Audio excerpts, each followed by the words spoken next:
Welcome to university wits. Friends, நம்ம இன்றைக்கி எதை பற்றி பார்க்க போகிறோன்னா, புதிய கல்லூரிகள் வந்து 10 கல்லூரிகள் வந்து அரசாணை வெளியிட்டிருக்காங்க. ஸோ அந்த கல்லூரிகளில் என்னென்ன பாடப்பிரிவுகள் இருக்குது, என்னென்ன பாடப்பிரிவுகளுக்கு வந்து கெஸ்ட் லெக்சர்ஸ் எடுப்பாங்க கம்பல்சரி அப்படிங்கிறத நம்ம பார்ப்போம் டீட்டெயிலாக. என்னென்ன கல்லூரிகளில் வந்து என்னென்ன பாடப்பிரிவுகளுக்கு வந்து முக்கியத்துவம் கொடுத்துருக்காங்க, அதில் என்னென்ன மாதிரியான வாய்ப்புகள் இருக்குது, பேராசிரியர்கள் வந்து கௌரவ விரிவுரையில் ஜாயின் பண்ணுறதுக்கு என்ன வாய்ப்புகள் இருக்குது. அதுக்கப்புறம் அண்ணா யூனிவர்சிட்டி வந்து ஒரு நோட்டிஃபிகேஷன் ரிலீஸ் பண்ணியிருப்பாங்க 2023-22 சம்திங்கில்.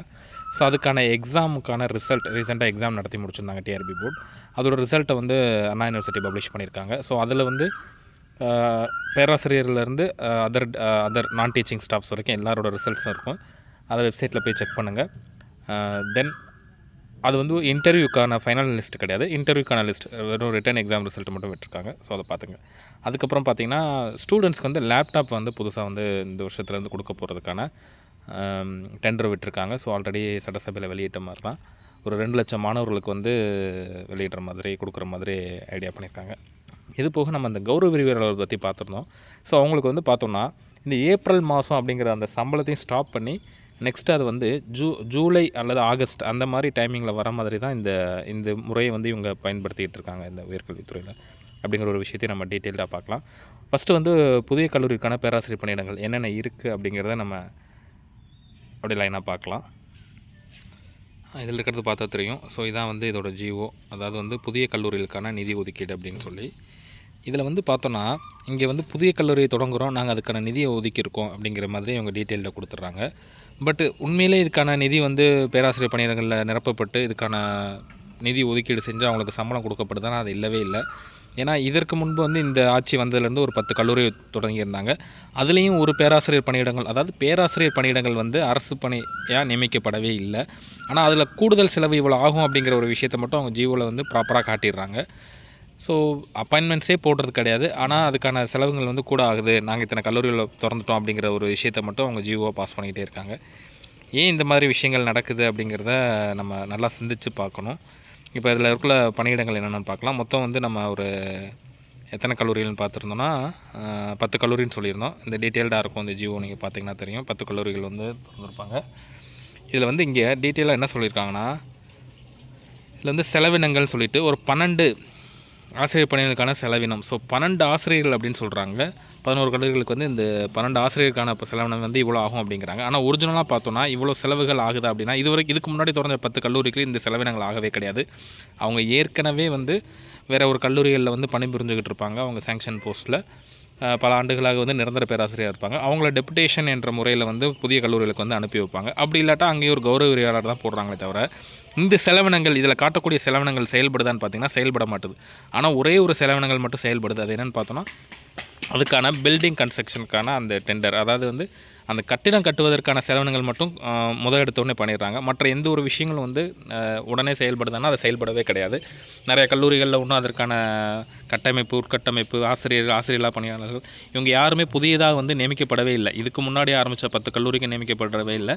இந்த கல்லூரிக்கு நியமிக்கப்படுவாங்க நம்ம சொல்ல முடியாது. பட் இருந்தாலும் இதில் இருக்க துறைகளை நீங்கள் மெயினாக பார்த்துக்குங்க. ஸோ அரசு எப்படி செயல்படுது, ஒரு கல்லூரியை வந்து தொடங்கி அது அரசு எந்த வகையில் செயல்படுது அப்படிங்கிற ஒரு விஷயத்தை வந்து எல்லோரும் தெரிஞ்சு வச்சுக்கோங்க. இதெல்லாம் வந்து பார்த்திங்கன்னா, இப்போ அடிப்படை சம்பளம், மருத்துவ படிகள், இந்த மாதிரி விஷயங்கள்லாம் நிறையா சொல்லியிருக்காங்க. இது எதுவுமே செயல்படவே கிடையாது இதுக்கு முன்னாடி ஆரம்பித்த 10 கல்லூரிகளில். ஏற்கனவே ஒர்க் பண்ணிக்கிட்டு இருக்க அவங்களுக்கு தான் இந்த விஷயங்கள் வந்து செயல்படுது தவிர புதியதாக இல்லை. இந்த ஒரு விஷயம் தான் இங்கே ரொம்ப கஷ்டம். அதாவது இவ்வாணை நிதித்துறையின் அரசாணை எண் 1361 2025 நாள் இந்த பணி பெறப்பட்டு மற்றும் கூடுதல் நிதியோக்கம் பெறப்பட்டு இது வந்து கூடுதல் நிதி அப்படிங்கிற மாதிரியும் சொல்கிறாங்க. ஆனால் இந்த நிதியெலாம் வந்து கூடுதல் நிதியாக செயல்படுதுன்னா சுத்தமாக செயல்படுறதே கிடையாது உயர்கல்வித்துறையில் அப்படிங்கிற ஒரு விஷயத்தையும் நல்லா தெரிஞ்சுக்குங்க. இப்போ நம்ம மெயினாக வந்து இந்த கல்லூரிகளில் என்னென்ன பாடப்பிரிவுகள் உள்ளது அப்படிங்கிறத பாருங்கள். இப்போ வந்து பார்த்தோன்னா, நம்ம கடலூர் மாவட்டம் பண்ருட்டியில் வந்து பார்த்திங்கன்னா ஒரு 5 பாடப்பிரிவுகளில் தொடங்கியிருக்காங்க.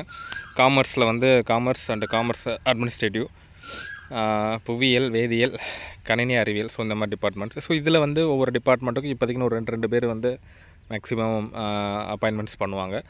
அதுக்கு குன்னூர், நீலகிரி மாவட்டத்தில் என்னென்ன கல்லூரிகள், அப்புறம் அரசு கலைக்கல்லூரி நத்தமில் என்னென்ன கல்லூரிகள் தேவைப்படுது, என்னென்ன கல்லூரிகள் இருக்குது.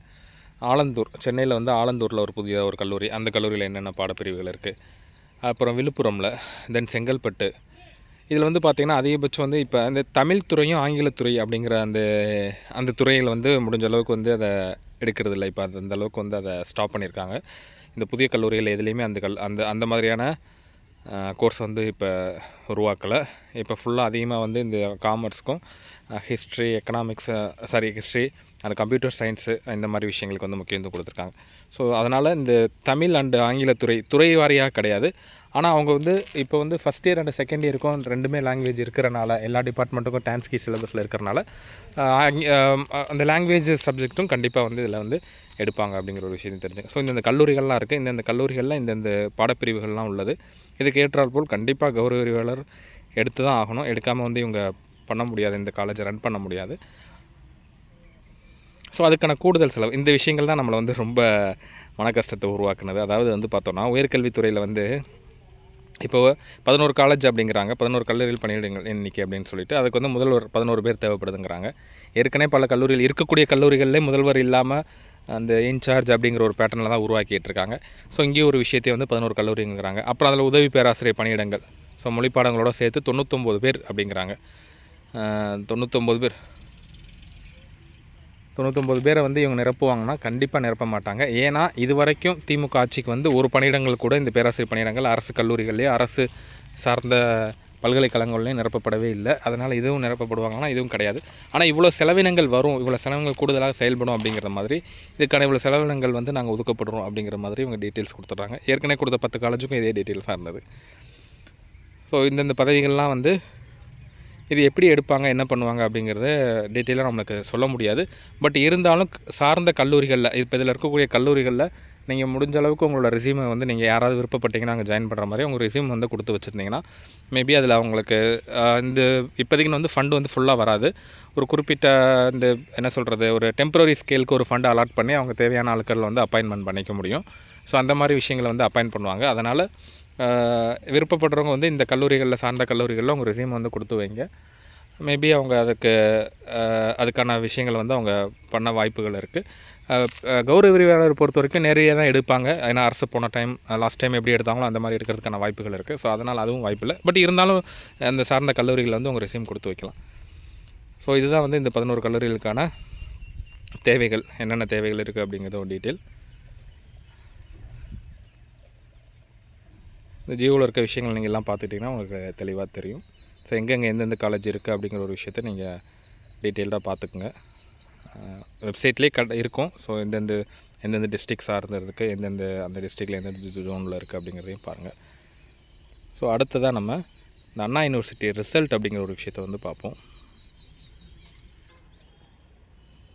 இது அண்ணா யூனிவர்சிட்டியோட இந்த எக்ஸாம், அதாவது வந்து அசிஸ்டன்ட் ப்ரொஃபஸருக்கான டிபார்ட்மெண்ட் எக்ஸாம். ஸோ இந்த நோட்டிஃபிகேஷன் நான் சொல்லியிருந்தேன் 23 ரிலீஸ் ஆகிருக்கு. ஆக்சுவலாக 23, இப்போ 25 வந்துருச்சு. ஸோ ஒரு நோட்டிஃபிகேஷன் ரிலீஸ் பண்ணி ஒரு சாதாரண ஒரு 500 300 பேர் 350 பேர் அப்பாயின்மெண்ட் பண்ணுற விஷயங்களில் ஒரு நோட்டிஃபிகேஷன் 2023 ரிலீஸ் பண்ணி அது 24 நடந்து 25 வந்து இனி அவங்க அப்பாயின்மெண்ட் ஆகிறதுக்கு கண்டிப்பாக 26 ஜனவரி அப்படிங்கிற ஒரு கண்டிஷனுக்கு எடுத்துகிட்டு போயிடுறாங்க. ஸோ இதை தான் வந்து ஏற்றுக்கொள்ள முடியாத விஷயமா இருக்குது. அதே இது ஒரு மினிஸ்டர் அல்லது ஒரு அரசியல் சார்ந்த விஷயம்னா அவங்க இறந்துட்டாங்க அப்படின்னா, அவங்க அந்த இடத்துல இல்லாமல் போயிட்டாங்க, அந்த பதவி ஏற்றோம்னா அன்றைக்கி நைட்டே அவங்களுக்கான அந்த ரூல்ஸை வந்து அமெண்ட்மெண்ட் பண்ணிடுறாங்க. ஜட்ஜ்மெண்ட்டில் வந்து இவங்க ரிலீஸ் அப்படின்னு சொன்னால் அந்த மறுநாள் காலையிலே வந்து அவங்க அந்த பதவியை ஏற்றுக்கிறாங்க. ஸோ இந்த மாதிரி விஷயங்கள்லாம் பொலிட்டிக்கல் சார்ந்தான் நடக்குது. படித்தவங்களுக்கு வந்து என்றைக்குமே அந்த விஷயங்கள் வந்து ப்ராப்பராகவே சீக்கிரம் நடக்க மாட்டுது. ரீசெண்டாக வந்து ஒரு ஜட்ஜுக்கு ஒரு ப்ராப்ளம் ஆகிருக்கும். அவருக்கு அந்த ஜட்ஜு கேஸ் நடத்தி அந்த ஜட்ஜ்மெண்ட் வரதுக்குள்ளே அந்த ஜட்ஜே ரிட்டையர்ட் ஆகிருப்பார். ஸோ இந்த மாதிரி விஷயங்கள் பொலிட்டிக்கலுக்கு மட்டும் ஃபேவராக நடக்குது. இதில் 23 இப்போ எக்ஸாம் எழுதினவங்க இப்போ 25 அவங்களுக்கு ரிசல்ட் வந்திருக்கு மே மந்தில். இதிலேருந்து அவங்க ஜாயின் பண்ண எவ்வளோ நாள் ஆகும் அப்படிங்கிறது, இதுக்கப்புறம் அவங்க இன்டர்வியூலாம் நடத்த வேண்டியது இருக்கும். தென் ஃபைனல் ரிசல்ட்லாம் போடணும். அதுக்கிடையில் ஏதாவது கோர்ட் கேஸ் போச்சுன்னா அது நடக்கும். ஸோ விஷயங்கள் நிறையா இருக்குது. இந்த எக்ஸாம் எழுதிருந்தீங்கன்னா உங்கள் ரிசல்ட் வந்து தயவு செஞ்சு செக் பண்ணிக்கோங்க. ஸோ எல்லா டிபார்ட்மெண்ட்டுக்கும் விட்டுருக்காங்க. இதுதான் ஃபஸ்ட்டாக வந்து இந்த அப்பாயின்மெண்ட் போட்டால் மட்டும்தான் ஒரு கவர்மெண்ட் டிபார்ட்மெண்ட்டில் அசிஸ்டன்ட் ப்ரொஃபஸர் அப்பாயின்மெண்ட் போட்டிருக்காங்க அப்படிங்கிற ஒரு கணக்கு. டிஎம்கே கவர்மெண்ட் அனௌன்ஸ்மெண்ட் பண்ணி ஒரு அப்பாயின்மெண்ட் போட்டிருக்காங்க அப்படிங்கிறது ஒரு டீட்டெயில்டாக இருக்கும். ஸோ அந்த விஷயத்தையும் வந்து நீங்கள் டீட்டெயில்டாக என்னங்கிறத பார்த்துக்குங்க உங்கள் ரிசல்ட்டை. அடுத்ததாக இந்த மாணவர்களுக்கான லேப்டாப் வழங்குது. இதுக்கு வந்து நேற்று வந்து உங்களுக்கு பார்த்திங்கன்னா இந்த டெண்டர் அனௌன்ஸ்மெண்ட் பண்ணியிருப்பாங்க. இப்போ தான் ஒரு 5 டேஸ் டு ஒரு 10 டேஸ்க்கு முன்னால் தான் இந்த ஜியோ வந்து பாஸ் பண்ணியிருந்தாங்க. இதே மாதிரி மாணவர்களுக்கு வந்து லேப்டாப் வழங்கணும் அப்படின்னு சொல்லிட்டு. இது வந்து பார்த்திங்கன்னா எலெக்ஷன் வருது. ஸோ மாணவர்களுக்கு வந்து கண்டிப்பாக திருப்பி ஏதாவது பண்ணுவோம் அப்படின்னு சொல்லிட்டு இந்த இதை பண்ணியிருக்காங்க. ஒரு 2 லட்சம் மாணவர்களுக்கு வந்து இதில் லேப்டாப் வழங்கப்படும் அப்படிங்கிற ஒரு விஷயத்தையும் வந்து இங்கே டீட்டெயிலாக சொல்லியிருக்காங்க. ஸோ இங்கே என்ன பார்க்க போகிறோன்னா, ஸ்டூடெண்ட்ஸ்க்கு 1000 ரூபீஸ் எப்படியாவது கொடுத்து ஆகணும். புதுமை பெண் திட்டம், நான் முதல்வன் திட்டம், தமிழ் புதுவன் திட்டம் அப்படிங்கிற ஒரு திட்டத்தை உருவாக்கி ஸ்டூடெண்ட்ஸ்க்கு வந்து 1000 ரூபீஸ் கொடுத்து ஆகணும் அப்படிங்கிற ஒரு கண்டிஷனில் உருவாக்கியிருக்காங்க. அதுக்கப்புறம் இப்போ லேப்டாப் கொடுக்கணும். எல்லாமே இந்த எலெக்ஷன் பேஸ் பண்ணி அப்படிங்கிறத பண்ணுறாங்க அப்படிங்கிற ஒரு விஷயம் ஸ்டூடெண்ட்ஸ்க்கு தெரியுதோ இல்லையோ, இது அவங்களுக்கு நடத்தக்கூடிய பேராசிரியர்களுக்கு நல்லா தெளிவாகவே தெரியும். ஏன்னா இந்த பேராசிரியர் பணியில் இருக்கிறவங்க தான் இந்த லேப்டாப்பை கொடுக்க போகிறாங்க. மாணவர்களுக்கு லிஸ்ட் எடுத்து அவங்க தான் இந்த 1000 ரூபாய்க்கான அந்த புதுமை பெண் திட்டம், தமிழ் புதுமை திட்டத்துக்கான தேவையான விஷயங்கள்லாம் அவங்க தான் பண்ணி கொடுத்துருக்காங்க. ஸோ இவ்வளவும் பண்ணி கொடுத்துட்டு அந்த பேராசிரியர் நிலைமை எப்படி வச்சுருக்காங்கன்னா, ஏப்ரல் மாதம் அவங்க வேலை பார்த்துட்டாங்க, அவங்களுக்கான சேலரி இப்போ வரைக்கும் கொடுக்கல, இனிமேலும் கொடுக்க போகிறது கிடையாது. இதுக்கான சம்பளம் வந்து கிட்டத்தட்ட ஒரு ஜூலை அப்படிங்கிற ஒரு விஷயங்கிறது, ஜூலை டு ஆகஸ்ட் இப்படி தான் வருஷம் ஃபுல்லாக வாங்கிட்டு இருக்காங்க அப்படிங்கிற ஒரு கண்டிஷனை வந்து இவங்க உருவாக்கி வச்சுருக்காங்க. ஸோ பேராசிரியர் பணியிடங்களில் வேலை பார்க்கக்கூடிய தற்காலிக ஊழியர்களுக்கு வந்து ஊதியம் முக்கியமாக, மாணவர்களுக்கு வந்து முதல் லேப்டாப்பை கொண்டு வந்து ஃபஸ்ட்டு கொடுத்துருவோம் அப்படிங்கிற ஒரு கண்டிஷன்ஸை வந்து அவங்க முடிஞ்ச அளவு கொண்டு வந்திருக்காங்க. ஸோ இது கண்டிப்பாக வந்து ஒவ்வொரு பேராசிரியர் மூலமாக மாணவர்களுக்கு வந்து ஒரு மிகப்பெரிய ஒரு பாதிப்பை ஏற்படுத்தும். இங்கே லீட் பண்ணக்கூடிய பேராசிரியர் நிலைமையை வந்து இங்கே சரி செய்யாமல் மாணவர்களை நம்ம வந்து சரி செஞ்சு அவங்க மூலமாக அரசை வந்து நம்ம அடுத்த முறை அமைச்சிடலாம் அப்படிங்கிற ஒரு கண்டிஷனில் தான் அவங்க எடுத்துகிட்டு போகிறாங்க. ஸோ இது வந்து எல்லாமே மாணவர்களை லீட் பண்ணக்கூடிய பேராசிரியர் கையில் தான் இருக்குது.